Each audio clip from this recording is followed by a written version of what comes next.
Hey, what's up? It's Turbo with 91.3 FM and the Metal Meltdown, joined here by the one, the only George Corpsegrinder Fisher from Cannibal Corpse. Dude, thank you so much for taking time for this interview. No problem. You have lent your voice to a particular metal cartoon series that is actually debuting their new season tomorrow, I believe, actually. Yep. So you were, as I understand it, the masked-faced assassin in Metalocalypse and Dethklok. Coincidentally, Nathan Explosion is more or less modeled after George Corpsegrinder. I mean, there's Conan the Barbarian in there too, man. Okay, a little bit of that. I mean, what's that mean for you? I mean, because in all intents and purposes, you kind of have been immortalized, like, you know, in at least, you know, Adult Swim media. as I mean, everybody relates Nathan Explosion to, you know, George Corpsegrinder Fisher. You know, what's that like for you? Oh yeah, it's awesome. You know, I mean, I'm honored that they even thought enough about me to you know, to do that. You know, and I know it's not just me. I know there's Conan the Barbarian in there. There's some other, you know, things in there.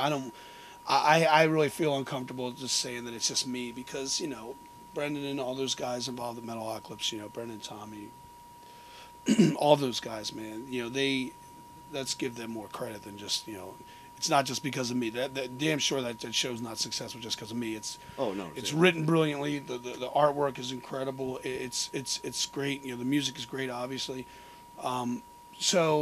But still, with all that said, you know, and with the obvious fact that, yeah, you know, they took a little bit of me and threw it in the Nathan mix. Right. I'm honored, and I'm honored to have been part of the show, to, you know, be allowed to do voices for them. You know, I'd never done any voice work at all, you know, and they wanted me to do it just out of the blue, just because, you know, they were such metal fans and fans of the band. So, you know, that's a big honor for me. You know what I mean? So, I mean, I don't know.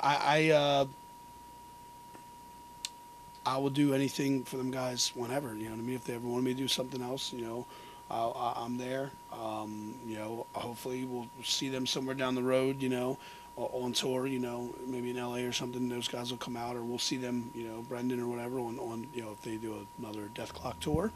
I hope. I got to see that. It was awesome. Yeah, I saw it once, you know, and hung out with those guys. And so, look, it's a big deal, and it's a great cartoon. It represents metal.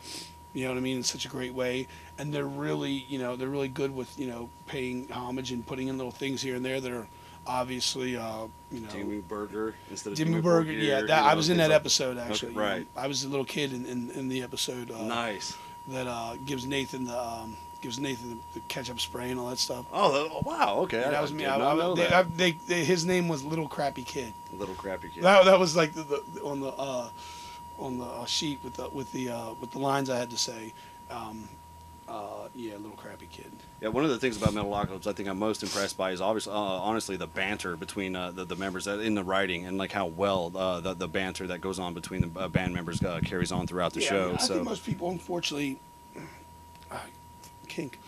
unfortunately, most people have the misconception that they're just totally stupid. Mm-hmm. And it's like, okay, they're challenged in some ways, but man, if you watch I think it's Blues Clock, where basically the devil gives up on the contract. He's like, fuck this. And that was the guy. There's nobody else there with the band. The band just totally ripped the devil's contract to shreds, man. You know, they're not totally stupid. You know what I mean? They know what's going on. They understand what's going on music-wise and whatnot, and contract-wise, you know.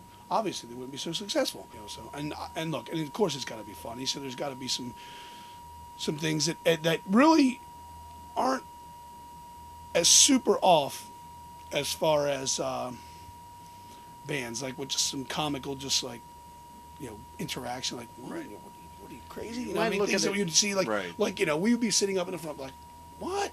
Busting each other's balls, you know, about something, just like somebody says something really, like, you know, ridiculous, and you're like, and then everybody just annihilates you for it, and then it becomes like a tour joke almost. Mm-hmm. You know what I mean? A recurring joke. You know, that stuff happens all the time. You know, so. Corpsegrinder, Turbo's Metal Meltdown on 91.3.